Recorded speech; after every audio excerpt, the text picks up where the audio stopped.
পরবর্তী যে খবরের দিকে নজর রাখবো, সেচ দপ্তরের কর্মী ও ডিজাস্টার ম্যানেজমেন্ট দপ্তরের কর্মীদের ছুটি বাতিল। বন্যার আশঙ্কায় এই ছুটি বাতিল করা হলো। সোমবার নবান্ন থেকে সব জেলার জেলা শাসকদের সঙ্গে বৈঠক করেন মুখ্য সচিব। যেভাবে রাজ্যে বৃষ্টি হচ্ছে তাতে পুজোর আগে বন্যার আশঙ্কা রয়েছে। ইতিমধ্যে অনেক জায়গা প্লাবিত হয়েছে, তাই পরিস্থিতি মোকাবিলায় সব রকম ব্যবস্থা নেওয়ার নির্দেশ দেওয়া হয়েছে নবান্নের তরফে। নদী বাঁধগুলির ওপর নজরদারি রাখতে বলা হয়েছে প্রশাসনকে। 24 ঘন্টা কন্ট্রোল রুম চালু করার পাশাপাশি জেলা প্রশাসনকে সজাগ থাকতে বলা হয়েছে। ইতিমধ্যেই নিচু এলাকা থেকে বহু মানুষকে সরিয়ে ফেলা হয়েছে।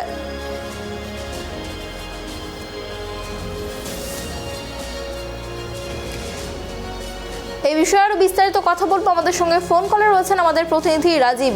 রাজীব, দেখো, যেমনটা জানা যাচ্ছে যে পুজোর আগে বন্যার আশঙ্কায় ছুটি বাতিল করা হয়েছে সরকারি কর্মীদের, এবং এই বিষয়ে বিস্তারিত কি জানা যাচ্ছে?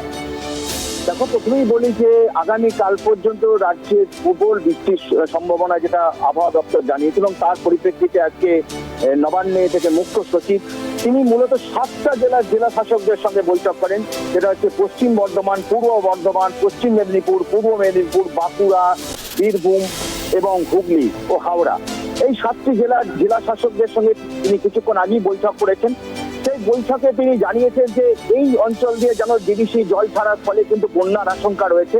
ডিবিসি ইতিমধ্যে যেটা জানিয়েছে, ডিবিসি যে মাইথন ড্যাম থেকে সেখান থেকে প্রায় 60,000 কিউসেক জল ছেড়েছে, এবং পাঞ্চের ড্যাম থেকে 73,000 কিউসেক জল ছাড়া হয়েছে, এবং যার ফলে বন্যার আশঙ্কা রয়েছে, এবং তার সঙ্গে প্রচন্ড বৃষ্টির জন্য বন্যা হবে। এবং ইতিমধ্যে বেশ কিছু জায়গা প্লাবিত হয়েছে, তাই জেলা শাসকদের বলা হয়েছে যে নজরদারি রাখতে। যেটা ডিজাস্টার ম্যানেজমেন্ট বিপর্যয় মোকাবিলা দপ্তরের কর্মী এবং সেচ দপ্তরের কর্মীদের ছুটি বাতিল করা হয়েছে, আপাতত বাতিল করা হয়েছে। এবং সেই সঙ্গে যাতে নিচু এলাকাগুলো যেখানে প্লাবিত হয়ে গেছে সেখানকার মানুষের উদ্ধার কাজের উপর জোর দেওয়া করা বলা হয়েছে, এবং যেখানে এখনো প্লাবনের আশঙ্কা রয়েছে সেখান থেকে যাতে দ্রুততার সঙ্গে সরিয়ে ফেলা হয় তার জন্য নির্দেশ দেওয়া হয়েছে 7টি জেলার জেলা শাসকদের। সেই সঙ্গে যাতে রিলিফ, পর্যাপ্ত রিলিফ এবং মেটেরিয়াল সেখানে পৌঁছায়। স্বাস্থ্য দপ্তরকেও বলা হয়েছে যে রোগ জ্বালা যেগুলো হয় তার জন্য চিকিৎসা ব্যবস্থা সমস্ত মজুদ রাখতে, যাতে মানুষ অসুবিধে না পড়ে। কিন্তু যেটা দেখা যাচ্ছে যে মানুষ কিন্তু বন্যার একটা আশঙ্কা রয়েছে, কারণ এরপরেও মনে করা হচ্ছে ডিবিসি প্রচুর জল ছাড়বে। সেচ দপ্তর এবং ডিজাস্টার ম্যানেজমেন্ট তাদের বলা হয়েছে ঝাড়খণ্ড সরকার এবং ডিবিসির সঙ্গে অনবরত প্রতিনিয়ত যোগাযোগ রাখতে। ইতিমধ্যেই নবান্নে ডিজাস্টার কন্ট্রোল রুমে সেখানে স্পেশাল কন্ট্রোল রুম চালু করা হয়েছে বন্যা পরিস্থিতি মোকাবেলার জন্য। মুখ্যমন্ত্রী ঘন ঘন খবর নিচ্ছেন পরিস্থিতির। তো পরিস্থিতি যেটা মনে হচ্ছে যে আশঙ্কা রয়েছে যে কিন্তু বন্যা একটা আশঙ্কা রয়েছে 7 জেলা, এবং যার পরিপ্রেক্ষিতে রাজ্য সরকার এই জেলার সমস্ত জেলা প্রশাসনকে সতর্ক করেছে।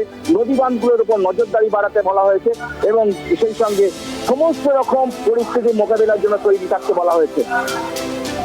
অনেক ধন্যবাদ রাজীব আমাদের সঙ্গে থাকার জন্য। আপনাদের আরো একবার জানিয়ে রাখি, পুজোর আগে বন্যার সম্ভাবনা এবং সেই বন্যার আশঙ্কায় ছুটি বাতিল করা হয়েছে ডিজাস্টার ম্যানেজমেন্ট এবং সেচ দপ্তরের কর্মীদের, এবং যে ডিবিসি পার্শ্ববর্তী এলাকাগুলির মানুষজনকে সতর্ক করা হয়েছে। এবং যেমনটা জানা যাচ্ছে নবান্নের তরফে এই নিয়ে যথেষ্ট সতর্কতা অবলম্বন করা হয়েছে।